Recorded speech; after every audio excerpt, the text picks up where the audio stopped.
Waktu untuk kebaktian sore hari kebangkitan telah tiba. Judul khotbah hari ini adalah Kebangkitan dan Perubahan. Kristus telah bangkit dari antara orang mati dalam 3 hari dan menyatakan dirinya kepada semua muridnya dan memberitakan hal itu selama 40 hari. Di antaranya, pemandangan yang menakjubkan adalah ketika Yesus tiba-tiba muncul di ruangan yang tertutup dan terkunci rapat, di mana para murid ada di dalamnya karena takut kepada orang-orang Yahudi. Yesus juga muncul di depan 2 orang muridnya yang pergi ke Emmaus. Kedua murid itu tidak mengenali Yesus.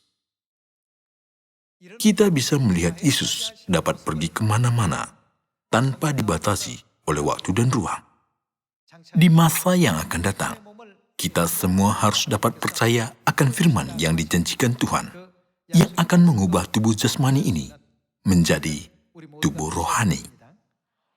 Ada adegan yang menerangkan alasannya kepada kita melalui dunia jasmani dari semua makhluk hidup dan fenomena yang ada di dalam alam semesta yang Tuhan telah ciptakan, yang diberikan untuk menyadarkan kita tentang kebangkitan dan perubahan. Mari kita baca Roma pasal 1 ayat 18. Sebab murka Allah nyata dari surga atas segala kefasikan dan kelaliman manusia, yang menindas kebenaran dengan kelaliman. Karena apa yang dapat mereka ketahui tentang Allah nyata bagi mereka, sebab Allah telah menyatakannya kepada mereka. Sebab apa yang tidak nampak daripadanya, yaitu kekuatannya yang kekal dan keilahiannya, dapat nampak kepada pikiran dari karyanya sejak dunia diciptakan. Ayat 21. Sebab sekalipun mereka mengenal Allah, mereka tidak memuliakan Dia sebagai Allah atau mengucap syukur kepadanya. Sebaliknya pikiran mereka menjadi sia-sia dan hati mereka yang bodoh menjadi gelap. Mereka menggantikan kemuliaan Allah yang tidak fana dengan gambaran yang mirip dengan manusia yang fana, burung-burung, binatang-binatang yang berkaki 4, atau binatang-binatang yang menjalar. Di Roma pasal 1 ayat 20 ditulis, Alkitab mengungkapkan bahwa Tuhan telah menampakkan kehendaknya melalui segala hal yang telah diciptakannya. Kalau begitu, sekarang mari kita cari tahu kehendak Tuhan tentang kebangkitan dan perubahan melalui segala hal yang telah diciptakannya. Mari kita baca firman Tuhan di Ayub pasal 25 ayat 4 kita baca. Bagaimana manusia benar di hadapan Allah dan bagaimana orang yang dilahirkan perempuan itu bersih. Sesungguhnya bahkan bulan pun tidak terang dan bintang-bintang pun tidak cerah di matanya. Manusia seperti apa menurut firman ini? Manusia yang adalah berenga. Disamakan dengan apa kehidupan manusia? Lebih-lebih lagi manusia yang adalah berenga, anak manusia yang adalah ulat. Jika demikian, kita tidak mengerti apakah kehidupan kita dalam kehidupan jasmani ini adalah kehidupan seperti berenga ataukah kehidupan seperti ulat. Tetapi ini menunjukkan bahwa keberadaan kita begitu tidak berarti ketika Tuhan melihatnya dari dunia rohani, bukan? Lalu, harinya akan tiba di mana kita akan dibangkitkan dan diubah menjadi tubuh rohani pada masa yang akan datang. Mari kita pelajari proses perubahan melalui makhluk hidup yang telah diciptakan oleh Tuhan. Anda semua pasti sudah mengetahui capung dengan baik. Pada masa larva muda, capung hidup di dalam air. Selama mereka hidup di dalam air, mereka bernafas dengan insang. Sampai mereka menjadi dewasa, mereka hidup sebagai makhluk yang hidup di air. Waktu itu mereka disebut sebagai nimfa capung. Dengan rupa yang jelek, mereka hidup di dalam air. Selama hidup di dalam air, mereka mengalami metamorfosis, lalu mereka merangkak keluar dari air. Mereka mengeringkan tubuh mereka di atas batu atau tempat yang hangat di bawah sinar matahari. Dari saat itu, mereka mengalami metamorfosis lagi untuk menjadi capung dewasa. Waktu mereka masih larva, semua organ tubuhnya tidak sesuai untuk hidup di luar air. Jaringan tubuh tidak diatur seperti itu. Tetapi di dalam proses menjadi dewasa, mereka keluar dari air, mengeringkan tubuhnya, dan mulai berubah. Mereka mengalami metamorfosis yang sempurna. Mereka berganti kulit seluruhnya. Rupa mereka tidak lagi seperti larva waktu mereka hidup di dalam air, tetapi memiliki mata besar, sayap yang berkilau-kilauan, dan ekor yang panjang. Ketika mereka membentangkan sayapnya, mereka bisa langsung terbang dari ujung kolam ke ujung lainnya. Di dalam dunia kita ini, ada serangga-serangga yang mengalami metamorfosis seperti ini. Tuhan telah berkata bahwa Dia akan mengubahkan tubuh kita yang binasa ini menjadi tubuh rohani. Ketika capung masih nimfa, jaringan tubuhnya diatur, tidak bisa hidup di luar air. Tubuhnya telah diciptakan untuk hidup di dalam air. Tetapi setelah menjadi capung dewasa, tidak bisa hidup lagi di dalam air. Perubahan dari serangga yang hidup di luar air dan terbang bebas di angkasa. Sama seperti itu, walaupun kita sedang hidup dengan tubuh jasmani ini, Tuhan telah berjanji akan mengubahkan tubuh kita menjadi tubuh rohani seperti malaikat. Yesus telah datang ke bumi ini sebagai manusia 2000 tahun yang lalu. Dia telah digantung pada salib dan wafat sebagai ganti kita. Dan Dia bangkit dari antara orang mati dalam 3 hari. Semua sejarah ini bukan hanya suatu cerita, tetapi hal yang nyata yang telah terjadi. Tuhan meninggalkan sejarah itu sebagai bukti tentang kebangkitan yang akan terjadi pada kita. Bukan hanya capung yang mengalami perubahan. Dikatakan bahwa tonggeret hidup di bawah tanah sebagai nimfa kira-kira 7 tahun lamanya. Setelah kira-kira 7 tahun berlalu, mereka mengalami metamorfosis dan tubuhnya berubah dari tubuh nimfa menjadi serangga dewasa. Hidupnya selama 2 minggu sampai sebulan. Pada waktu mereka berbentuk nimfa, mereka tidak bisa berjalan jauh. Tetapi setelah mereka menjadi tonggeret dewasa, bisa terbang jauh selama 1 jam. Mereka bisa menikmati kehidupan yang tidak pernah dibayangkan waktu mereka masih nimfa. Mereka hidup hanya di bawah tanah waktu mereka nimfa. Tetapi sejak mereka menjadi dewasa, mereka bersayap yang berkilau-kilauan. Mereka bisa hidup bebas sambil terbang ke langit. Tidak usah lagi hidup di bawah tanah. Di dalam dunia di mana kita hidup, ada makhluk hidup yang hidup dalam 2 jenis kehidupan yang berbeda seperti ini. Demikian jugalah kita. Sekarang kita hidup di bumi, terkurung dalam tubuh ini. Tetapi tubuh kita tidak akan memakai tubuh ini lagi. Tuhan memakaikan kita baju malaikat. Tuhan telah berjanji pasti akan mengubahkan seperti malaikat. Oleh karena itu, kita seperti apa ketika kita dibangkitkan? Kita akan menjadi malaikat di surga menurut firman Tuhan. Dengan memiliki harapan seperti itu, kita semua harus pergi ke surga kekal tanpa kekurangan apapun, dengan ketaatan dan menurut peraturan dan ketetapan ataupun perintah apapun dalam pekerjaan keselamatan yang dipimpin oleh Bapa dan Ibu kita. Alkitab berkata hari itu pasti akan datang, bukan? Mari kita lihat janji Tuhan yang ditulis di dalam 1 Korintus pasal 15 ayat 50. Ayat 50 kita baca. Saudara-saudara, inilah yang hendak kukatakan kepadamu, yaitu bahwa daging dan darah tidak mendapat bagian dalam kerajaan Allah. Kita tidak bisa mewarisi kerajaan Tuhan dengan tubuh jasmani ini. Tidak mungkin dengan tubuh kita yang sekarang.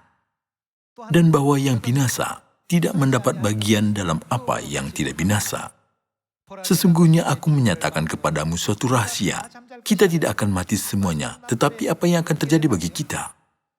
Tetapi kita semuanya akan diubah dalam sekejap mata, pada waktu bunyi nafiri yang terakhir. Sebab nafiri akan berbunyi dan orang-orang mati akan dibangkitkan dalam keadaan yang tidak dapat binasa, dan kita semua akan diubah. Tubuh dibangkitkan sama dengan tubuh diubah. Namun, itu hanya mengungkapkan bentuk, di mana yang terbentuk tanpa merasakan kematian sebagai perubahan. Dan ketika orang yang mati hidup kembali dan mengenakan tubuh malaikat sebagai kebangkitan. Kebangkitan atau perubahan, kita dapat melihatnya sebagai hal yang sama. Dikatakan bahwa kita semua akan memakai tubuh yang berubah seperti ini. Hari ini adalah hari Yesus Kristus telah bangkit dari antara orang-orang mati. Melalui kebangkitan Kristus, Dia mengajarkan kita bahwa kita bisa mengambil bagian dalam kuasa kebangkitan ini. Mari kita baca Filipi pasal 3 ayat 20. Karena kewargaan kita adalah di dalam surga, dan dari situ juga kita menantikan Tuhan Yesus Kristus sebagai Juru Selamat, yang akan mengubah tubuh kita yang hina ini. Sekarang tubuh kita masih hina, sehingga serupa dengan tubuhnya yang mulia menurut kuasanya, yang dapat menaklukkan segala sesuatu kepada dirinya. Tuhan akan mengubah kita semua. Ini dapat dilihat sebagai kebangkitan dan perubahan, bukan? Orang yang mengambil bagian dalam kemuliaan dari kebangkitan akan menyongsong Kristus, dan orang yang mengambil bagian dalam kemuliaan dari perubahan akan menyongsong Tuhan di angkasa. Mereka akan hidup di surga bersama Tuhan untuk selama-lamanya. Oleh karena itu, kebangkitan yang sedang kita peringati pada hari ini sangat penting bagi kita. Tuhan telah mengungkapkan kepada kita bahwa kebangkitan harus terjadi, dan bahwa pekerjaan kebangkitan adalah peristiwa Alkitabiah yang harus terjadi pada hari penghakiman Tuhan. Di dalam 1 Korintus pasal 15 ayat 12 ditulis,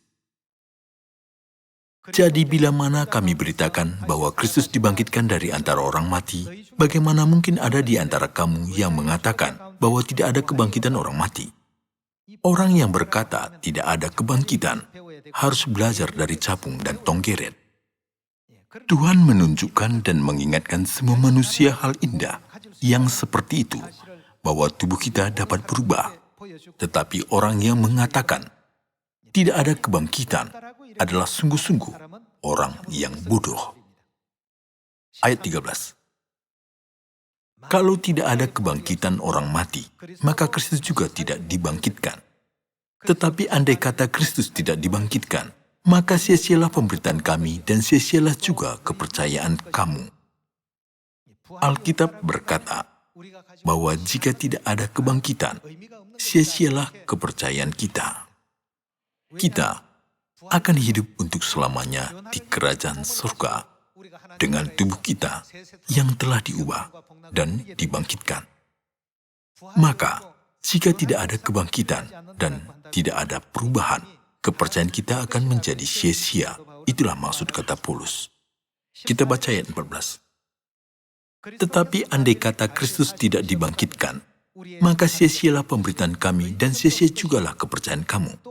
Lebih daripada itu, kami ternyata berdusta terhadap Allah, karena tentang Dia kami katakan bahwa Ia telah membangkitkan Kristus, padahal Ia tidak membangkitkannya. Kalau andai kata benar bahwa orang mati tidak dibangkitkan. Sebab jika benar orang mati tidak dibangkitkan, maka Kristus juga tidak dibangkitkan. Dan jika Kristus tidak dibangkitkan, maka sia-sialah kepercayaan kamu dan kamu masih hidup dalam dosamu.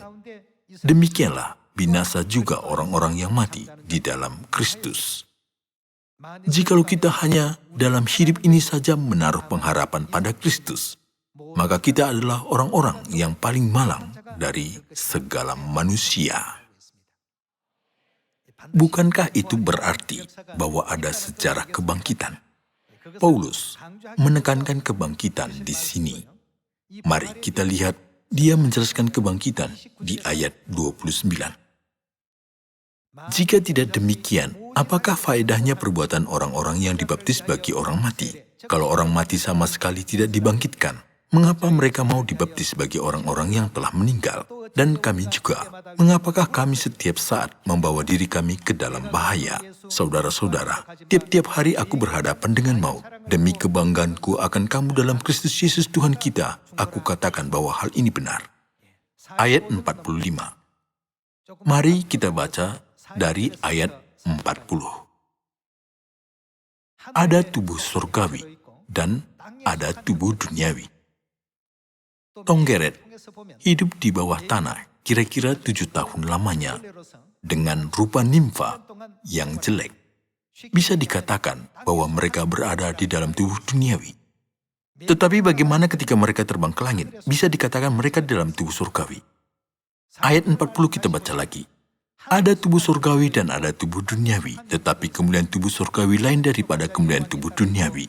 Kemuliaan matahari lain daripada kemuliaan bulan. Dan kemuliaan bulan lain daripada kemuliaan bintang-bintang.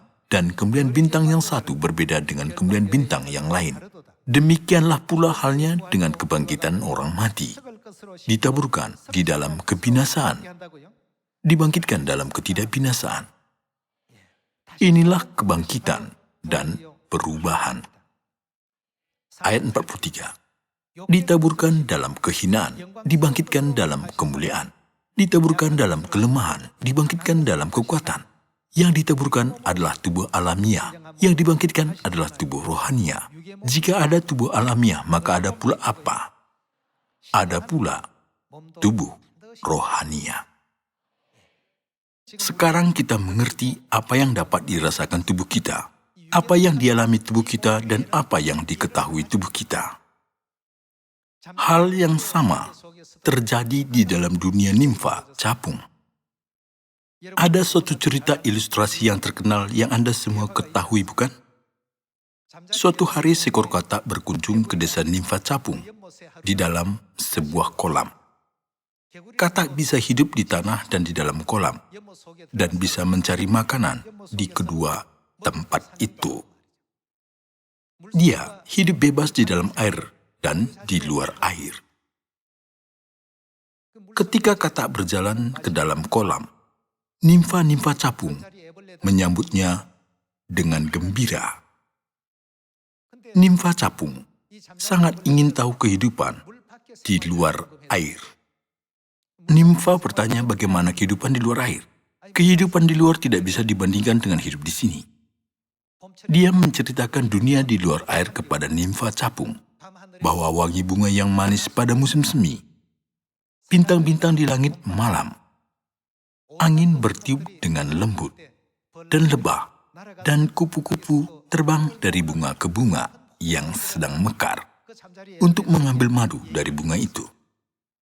Nimfa capung tidak bisa membayangkan itu, sebab mereka tidak pernah melihat, tidak pernah menyentuh, dan tidak pernah merasakan. Mereka tidak bisa memahami apa yang dikatakan kata itu, karena mereka hidup hanya di dalam air. Aku tidak bisa percaya itu, katamu pasti bohong. Lalu kata itu mengatakan suatu hal yang mengherankan mereka. Kamu akan keluar dari air dan mempunyai sayap yang berkilo-kiloan jika kamu menjadi dewasa. Dan kamu akan mempunyai ekor yang panjang. Dan kalian akan memiliki 2 mata bulat yang besar. Ketika kamu membentangkan sayapmu dan mengepakkannya, kamu akan terbang dari ujung kolam ini ke ujung lain. Kamu akan anggap dunia sekarang ini sangat sempit. Karena katak telah melihat segala hal ini, dia mengatakannya dengan suara kuat. Nimfa-nimfa itu tidak bisa percaya. Masa sih hal itu akan terjadi? Rupa kita sangatlah jelek sekarang. Bagaimana kita bisa berubah menjadi tubuh yang begitu elok? Setelah kata itu meninggalkan desa, nimfa-nimfa itu, mereka berkumpul dan membuka rapat. Apakah perkataan kata itu benar, ataukah hanya kebohongan? Mereka mendiskusikan soal itu. Mereka membuat kesimpulan rapat. Jangan kita terus berdebat. Kata itu berkata bahwa kita akan keluar dari air jika kita dewasa. Jadi salah satu dari kita yang menjadi dewasa akan datang kembali ke dalam air. Dan beritahukanlah kepada kita, apakah dunia di luar air benar-benar seperti yang dikatakan katak ataukah tidak? Jika dia berkata bahwa sungguh dunia seperti itu ada, bukankah kita bisa mempercayainya? Kata mereka. Mereka semua menyetujui kesimpulan itu. Suatu hari, seekor nimfa dari mereka menjadi capung dewasa. Dia keluar dari air, dia mulai berubah dan mempunyai sayap. Setelah tiba di luar air, dia mengalami metamorfosis. Tubuhnya berulang-ulang berubah dan pada akhirnya menjadi seekor capung. Tidak lagi pakai rupa nimfa lagi. Perutnya menjadi panjang dan ramping, dan ketika dia meregangkan tubuh sayapnya yang berkilau-kilauan muncul dari punggungnya. Mata yang sipit, yang hampir tidak kelihatan, saat itu pun menjadi mata cekung yang bulat dan besar. Dia sangat terkejut dan kagum karena melihat penampilan yang terpantul di permukaan air. Ketika dia mengepakkan sayapnya, dia terbang dari ujung kolam itu ke ujung lain. Itu membuat dia berpikir, apakah aku telah hidup di dalam kolam yang kecil itu? Dia sangat terkagum-kagum oleh kenyataan itu. Karena tubuhnya yang hidup di dalam air bisa terbang dengan bebas sekarang. Dia tidak bisa percaya itu. Segala hal yang telah dikatakan kata itu benar. Dia teringat kesimpulan dari rapat yang diadakan semua nimfa. Dia berpikir, aku harus kembali ke dalam kolam dan memberitakan kepada mereka, ada bunga yang indah, ada lebah dan kupu-kupu, dan angin bertiup dengan wangi, bunga yang manis. Lalu dia coba memasuki kolam. Tetapi dia tidak bisa memasuki kolam itu lagi, walaupun berulang kali mencobanya. Saudara-saudari, sementara itu di dalam kolam, nimfa-nimfa berkumpul lagi untuk membuka rapat lagi. Salah satu dari kita telah keluar dari air beberapa bulan yang lalu, tetapi belum ada kabar dari dia. Jadi itulah bukti bahwa segala yang telah dikatakan kata itu bohong. Kalau katanya benar, teman itu harus kembali ke sini dan berkata kepada kita tentang dunia itu. Namun dia belum kembali sampai sekarang, jadi tidak ada dunia itu. Mereka membuat kesimpulan demikian dan beberapa nimfa yang berilmu menambahkan ini pada kamus mereka. Apa yang dikatakan oleh katak itu adalah bohong. Itu merupakan suatu cerita lucu. Tetapi kita, semua umat manusia yang hidup di bumi ini, sebuah planet kecil, sama seperti nimfa capung yang hidup di dalam kolam. Manusia menganggap hidup jasmani mereka adalah segalanya.